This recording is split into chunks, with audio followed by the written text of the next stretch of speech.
Mesdames, Messieurs, bonjour, bienvenue sur Alizé, ravi de vous retrouver pour une nouvelle semaine d'actualité. Nous sommes le lundi 11 janvier, une semaine qui débute avec cette alerte météo jaune pour la Guadeloupe, une vigilance pour mer dangereuse à la côte. Un épisode de forte houle est attendu à partir de 17h aujourd'hui en raison d'une forte dépression extra-tropicale en centre-atlantique. Des vagues maximales de 4 à 5 mètres sont notamment attendues pour la journée de demain. À noter que les îles du Nord ont-elles été placées en vigilance orange. On ouvre notre page consacrée au carnaval avec la grande parade du Gauziéval. C'était hier, une quarantaine de groupes ont défilé dans les rues du Gauzier. Le public était au rendez-vous, tout comme la bonne humeur. Anne-Elisabeth Artsen et Patrick Curie étaient également de la partie. De la belle mécanique, des groupes à peau et des chars. C'est le cocktail détonnant de cette 6e grande parade du Gauziéval qui a débuté sur les chapeaux de roue. 18 groupes ont pris part au concours cette année devant un jury arrivé en buggy s'il vous plaît. Ils avaient 2 minutes 30 pour proposer leur chorégraphie aux membres du jury.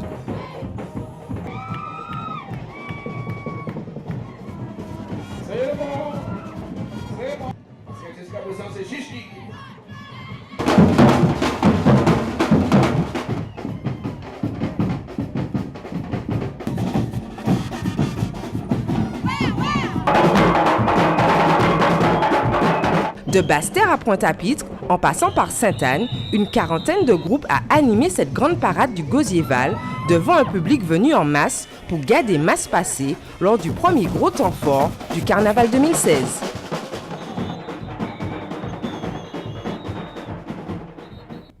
Et certains touristes ont pu vivre cet événement au plus près. L'Office du tourisme avait mis en place des passes pour une immersion au cœur du Gauziéval. Anne-Elisabeth Artsen était à leur côté.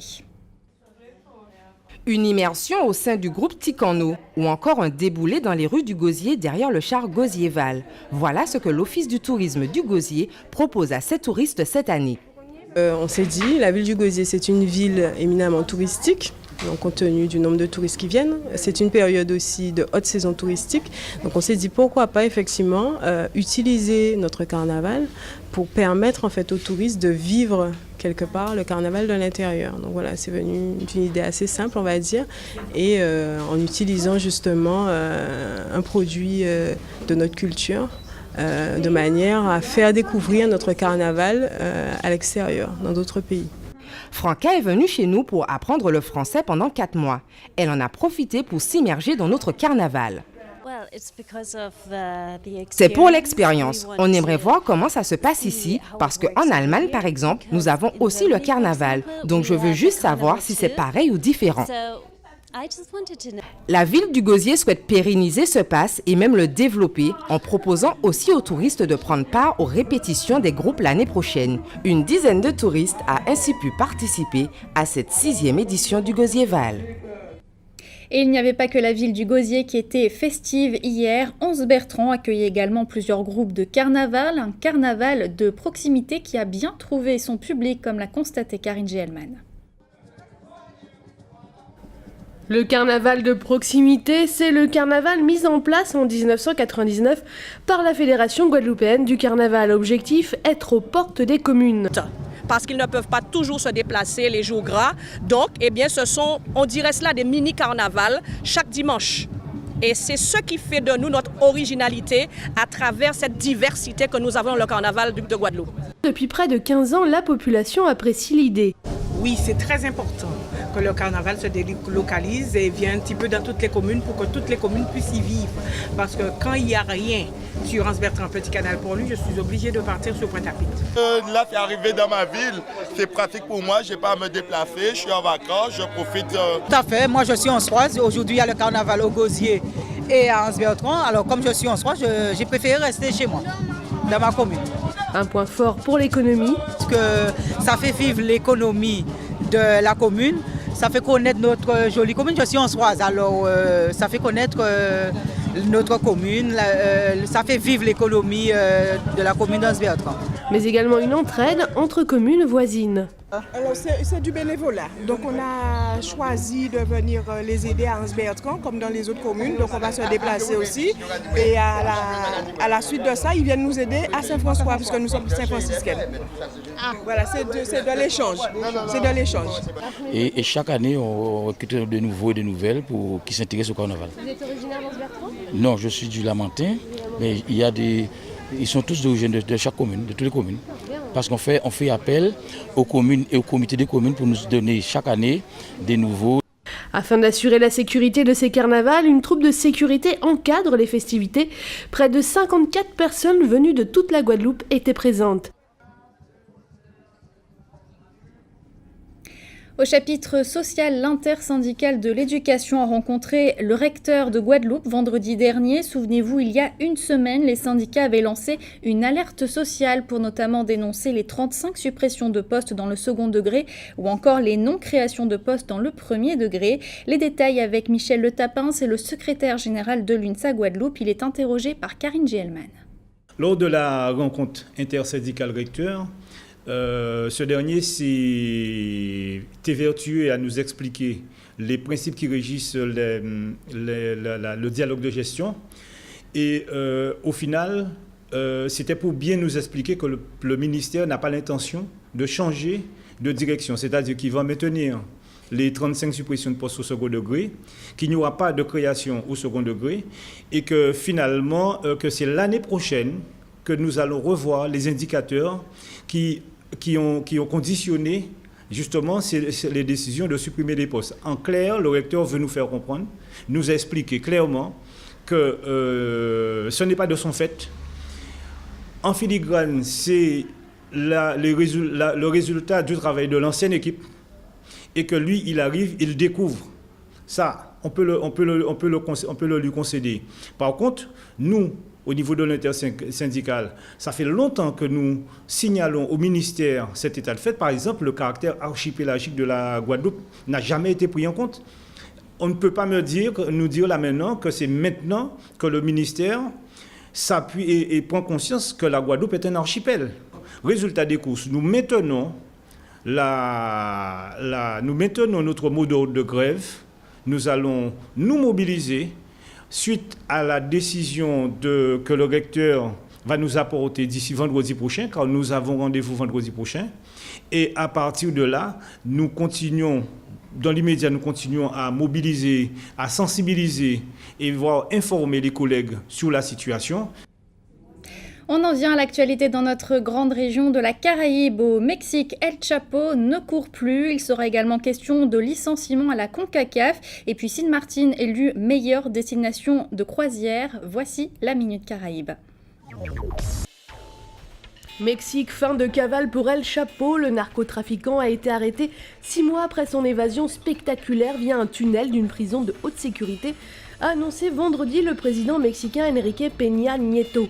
Il a été arrêté dans un hôtel près de sa région natale. C'est une revanche pour le président qui avait obtenu des succès notables dans la lutte contre le trafic de drogue au début de son mandat, avant de voir son image ternie par l'évasion du baron le plus recherché du monde le 11 juillet dernier. Il a raconté lors d'une conférence de presse vendredi que l'arrestation d'El Chapo avait nécessité des jours et des mois d'efforts et qu'elle constituait une fierté pour tous les Mexicains. Joaquim El Chapo Guzman, 58 ans, s'était évadé de la prison de haute sécurité d'Altiplano près de Mexico en empruntant un tunnel de 1,5 km sur une moto fixée sur des rails qui débouchait sur une maison en construction. Un véritable camouflet pour les autorités mexicaines. Guyana, licenciement abusif à la CONCACAF. Une femme employée en tant que chef des affaires internationales au bureau des îles Caïmans de la CONCACAF poursuit l'association régionale de football pour licenciement injustifié. Dans une plainte déposée fin décembre, Lerina Bright informe avoir été licenciée juste après l'arrestation du président de la CONCACAF, Jeffrey Webb, à Zurich en juin dernier.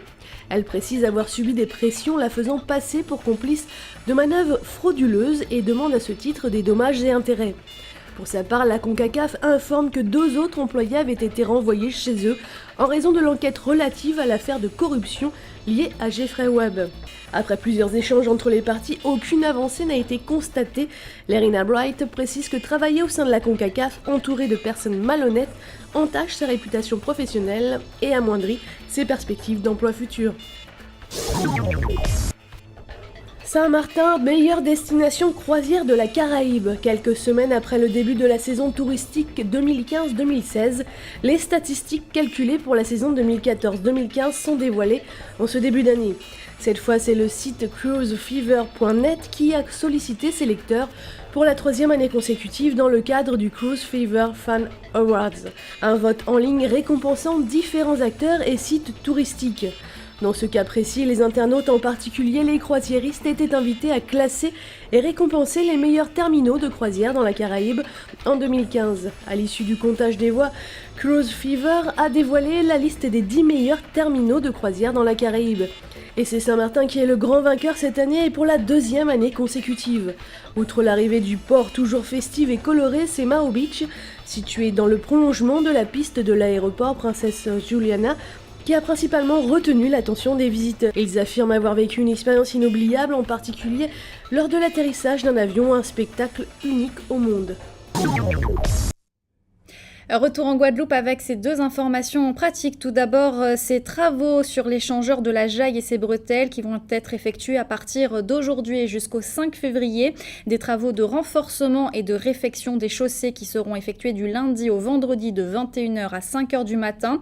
Alors, des déviations sont mises en place pendant la durée des travaux. Si vous venez des Abîmes, il faudra passer par le giratoire de Fontsarail et Trioncel. Si vous venez de la voie verte, il faudra passer par la voie communale rue Thomas Edison. Et puis pour se rendre aux Abîmes ou encore à l'aéroport, il est conseillé de privilégier les routes nationales 5 et route nationale 1.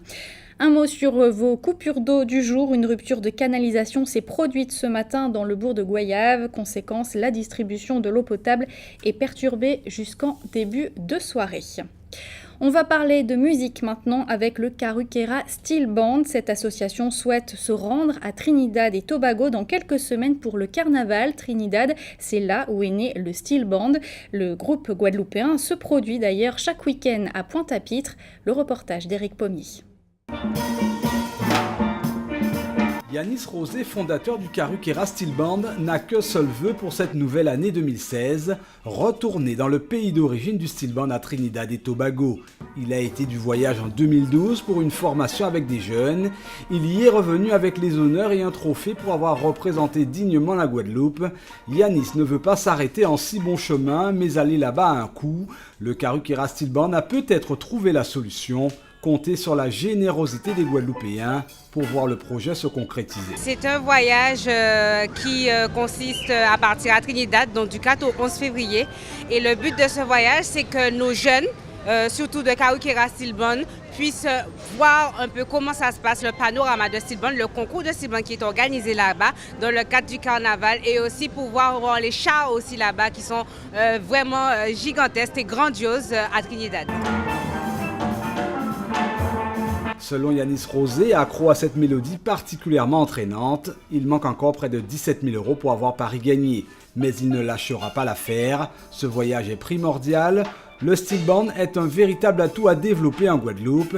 Il parle de 900 groupes qui se sont développés en Suisse contre 500 aux États-Unis, comptez une trentaine seulement en Guadeloupe, qu'importe. Le jeune capestérien y met tout son cœur quand il a l'opportunité d'échanger en musique. C'est vrai, c'est toujours un plaisir, hein. Ça fait plus de 16 ans que j'en joue.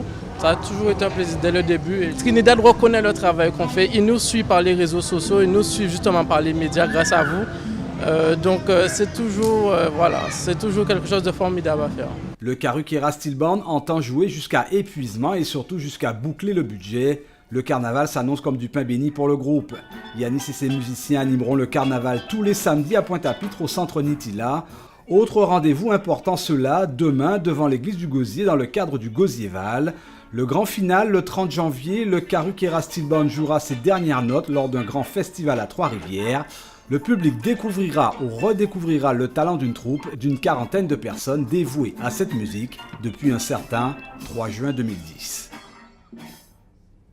Avant de se quitter, on va jeter un rapide coup d'œil sur vos conditions météo pour cet après-midi. Au programme, de belles éclaircies avec un léger voile nuageux. Quelques gouttes de pluie sont également attendues dans la région de Sainte-Rose et de Déé. Les températures seront comprises cet après-midi entre 25 et 29 degrés. Et puis je vous rappelle que la Guadeloupe a été placée en vigilance jaune, une vigilance pour mer dangereuse à la côte. Un épisode de forte houle est attendu aujourd'hui à partir de 17h. C'était le journal de la rédaction. Merci de l'avoir suivi. Dans quelques instants, votre rubrique Innovation préparée par Karine Gelman. Vous retrouverez ensuite une météo plus détaillée de notre région. Le journal de TF1 suivi de petits secrets entre voisins. Pour ma part, je vous donne rendez-vous tout à l'heure à 19h pour toute l'actualité locale et régionale. En attendant, bon appétit et très bon après-midi sur Alizé.